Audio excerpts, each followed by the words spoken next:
GKM Gaming here with a LEGO Legacies Unboxed video. Today I'm going to take a look at Hank the Castaway because his Unboxed event is coming up within the next 3 days.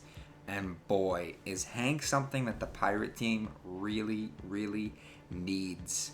Which is crazy to say because they're so good right now. So currently I'm running pirates in my arena team. I'm using Argenta, Bart, Redbeard, Scarlet, and Hiker as my fifth. And I think that team is pretty good, solid, a lot of sustain. And I was kind of on the fence. Am I going to build Hank? Am I going to whale out? Am I going to max him out like I did with Scarlet?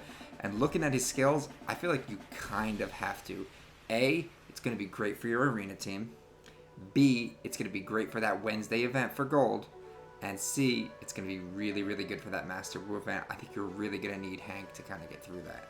Let's look at his tags first. First thing I see is that Hank has the Explorer tag, Attacker, Pirate, Buccaneer tag. Buccaneer tag, biggest one there, because it's going to have the most synergy with all of the other Pirates and Buccaneers. Especially with Redbeard with that debuff, cleanse, and heal. So he's now getting healed, which is key because now we're taking Hiker out of our team, and Redbeard is going to have to take over as my secondary healer. Go Shelly, first basic move. Deals 105% damage. Not bad, depending on what his base stats are. 50% chance to gain critical chance up to. Alright. 2 turns, not bad. Plus 5% bonus for each Buccaneer hero. Well, if I'm playing a full Buccaneer team, that's 5, 10, 15, 20. That's 20 extra percent chance to get critical chance up to. Plus the 50%, he now has 70% chance on every basic attack to get critical chance up to. This guy is going to be critting like crazy. He's going to be a crit machine. And crits are so big in this game because that's where you really get the big damage from. Look at Kai, for instance, how he just crits, destroys people. First special, Monkey Business. Deals 115 damage to the target foe with a 60% chance for a bonus attack.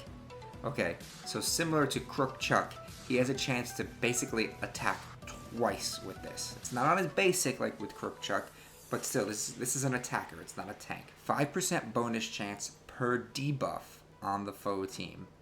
Okay, pirates are all about debuffs. There's going to be a ton of debuffs on everybody all around, at least 2 or 3. I haven't run a pirate team where an enemy foe didn't have 2 or 3 debuffs on them. So that's 5% extra chance to get a secondary attack, up to 10. Right, so he can get over 100%. Basically, he can get it to the point where he's attacking twice whenever he uses this. If you're attacking the right person, you debuff someone down, he can really snipe them and melt faces. Skill number 4, we have Flying Fish. Deals 125% damage to a target foe, plus 10% bonus damage for each debuff on the foe team.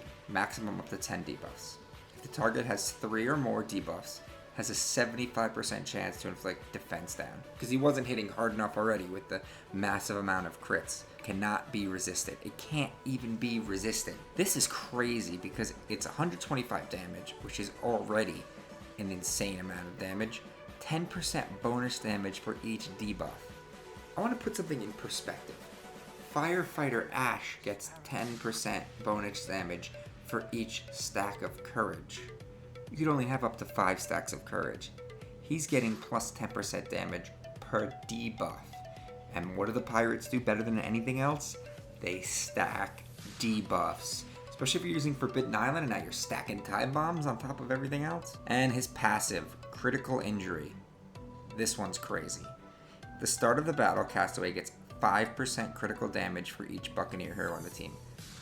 Come again? So his critical damage is now up by 20%. At the end of his turn, if the total number of debuffs on a foe team is 5 or more on the team, not on a foe, on their whole team. Very easy to get 5 debuffs on a team with pirates. All pirate heroes gain attack up, including him. If the total number is 8, he gains Prepared, an automatic crit. This guy is a crit machine. He's going to be critting like crazy.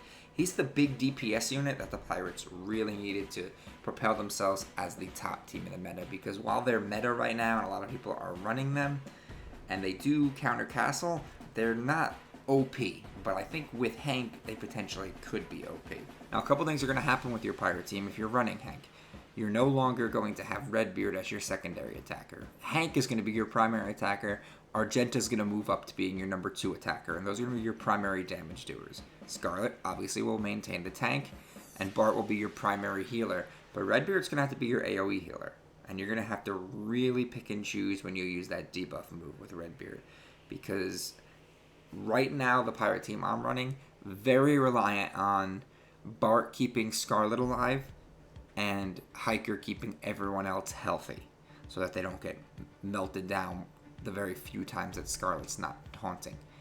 You take Hiker out of the equation, well, now Redbeard has to take over that role.